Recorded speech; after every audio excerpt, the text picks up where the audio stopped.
Your cookie banner can look perfect and still send the wrong signals to Google. That's how teams lose data and create compliance risk without realizing. Here's how Google Consent Mode actually works.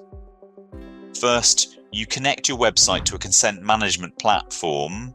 That CMP is what shows the banner and records what the user chooses. When a user lands on the site, they see the consent banner. They either accept or reject. If they accept, Google tags can run normally. Analytics and ads tags can collect the data they're allowed to collect, and Google can use it for reporting and optimization.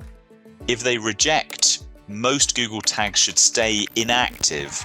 In other words, they shouldn't drop marketing cookies or behave like a fully tracked session. In some setups, you still get a limited privacy-safe version of measurement. That's where modeling comes in, because it helps fill in some gaps when people don't consent. Now, there are three common realities on websites right now. One, no consent mode.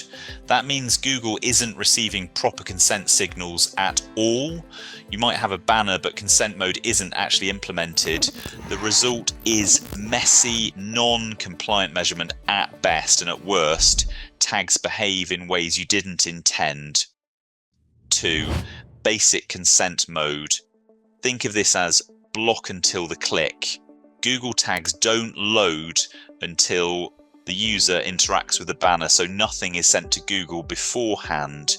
When the user grants consent, the tags load and send consent states in order. First the default state, then the updated state.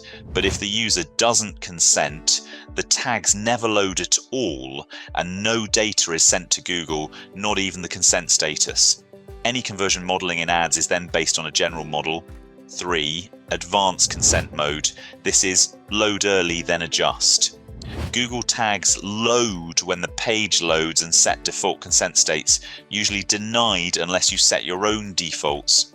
While consent is denied, the tags can send cookieless pings, then they wait for the user to interact with the banner and update consent states. Only when a user grants consent, the tags can start sending full event data. And because advanced still sends those cookieless pings when consent is denied, it enables improved modeling compared to the basic setup, with a more advertiser-specific model rather than a general one. So the big picture is simple. If the user accepts, you get full measurement. If the user rejects, basic sends nothing at all, while advanced can still send cookieless pings for modeling.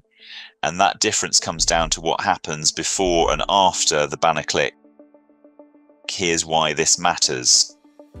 Most consent mode problems come from two places.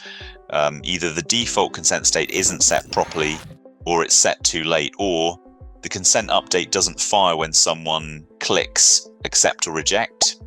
And that's why you'll see things like the consent tab being empty, defaults not set at all, default set after the first page view, consent not updating after someone clicks, or regional consent rules not applying the way you expected. If you want the cleanest path to getting this right, use a Google certified CMP that supports consent mode v2.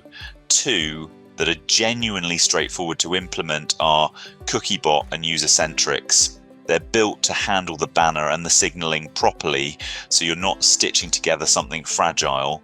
And if you manage more than a couple of sites, you don't want to rely on luck and spot checks. That's why we built Consent Mode Monitor.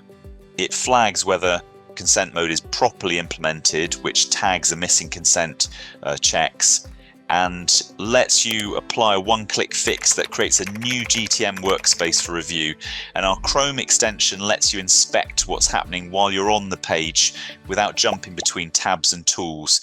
If you want to try it, the link is in the comments. Quick question, are you running no consent mode, basic or advanced?